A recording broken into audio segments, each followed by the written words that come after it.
చూడండి అమ్మ, ఇప్పుడైతే నేను సన్నరవ ఉప్మా వేద్దామని గిన్నె పెట్టుకున్నా, నూనె కూడా వేసిన, స్కిప్ అయిందమ్మా. సరేనా? ఇప్పుడైతే నూనె వేసుకున్నాం. ఇప్పుడు ఇగో జీలకర్ర ఆవాలు వేస్తున్నా.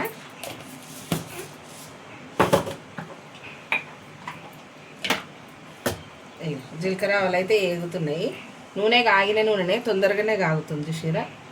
ఇప్పుడైతే ఇక ఉల్లిగడ్డ, పచ్చిమిర్చి, ఉల్లిగడ్డ, క్యారెట్ ముక్కలు చేసుకున్నా వేసేస్తున్నా. సరేనా?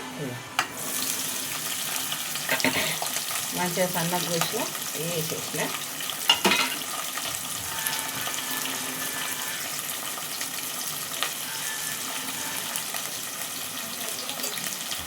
మంచిగా కలుపుదాం.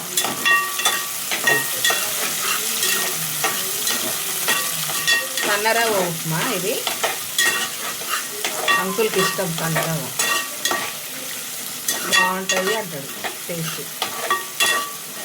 ఇంట్లోకి కొంచెం నూనె ఎక్కువనే పడుతుంది కదా. నేను సేమియా వేద్దాం అనుకొని 2 పావులే పోసిన, ఇంకొక పావు పోద్దాం.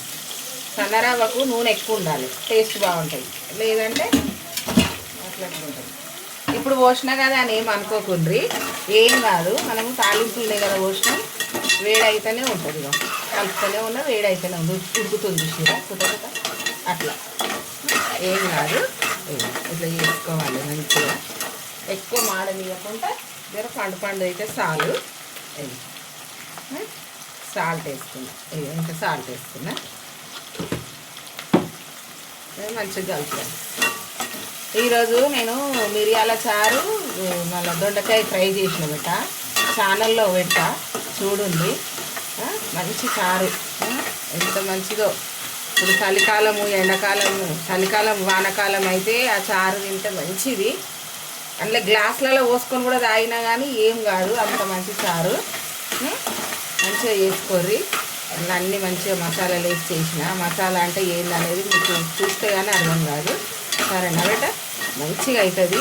తిని చూడుర్రి, ఏమైంది, ఎట్లుంది చారు అనేది నాకు కామెంట్లో పెట్టుర్రు బేట. సరేనా? ఇప్పుడైతే ఇగో ఇది వేగిపోయింది. ఇగో చెంబు నీళ్ళు పోస్తున్నా. చెంబు నీళ్ళు ఇంకా కొన్ని పోతా, ఇంకా కొన్ని పోస్తా. ఇగో ఒక చిన్న గ్లాసుడని, ఒక చాయ్ గ్లాసుడు పోసిన. ఇదైతే మంచిగా అవుతుంటుంది. మనము చూడండి. ఇగో ఇప్పుడైతే మనం రవ్వ వేసేసుకుందాము. ఈ కప్పు రవ్వ వేస్తున్నాం అంటే 1/4 కిలో అంత ఉంటుంది బెట. సన్నగా పోసుకుంటే కలపాలి. మంచిగా సన్నగా పోయాలి, గడ్డలు పట్టకుండా సన్నగా వేసుకోవాలి. అదే దొడ్డు రవ్వ అయితే ఒకసారి ఇంత గుమ్మరిచ్చినా కానీ ఏం కాదు. అట్లా ఈ సన్న రవ్వ, దొడ్డు రవ్వ తేడా. ఇది పిండిలాగా ముద్దలు కట్టేస్తుంది చూసారా. ఇట్లా మంచిగా కలుపుకోవాలి.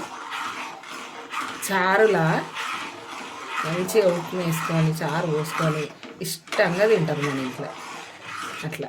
అందుకే ఇక జర చారు చేసినప్పుడు సన్నరవ్వనే చేస్తాయి. ఇక వాళ్ళు అడుగుతారు కదా, అదే అది ఉంటే బాగుంటుండే అంటారు. అందుకని అట్లా చేస్తా చూసారా.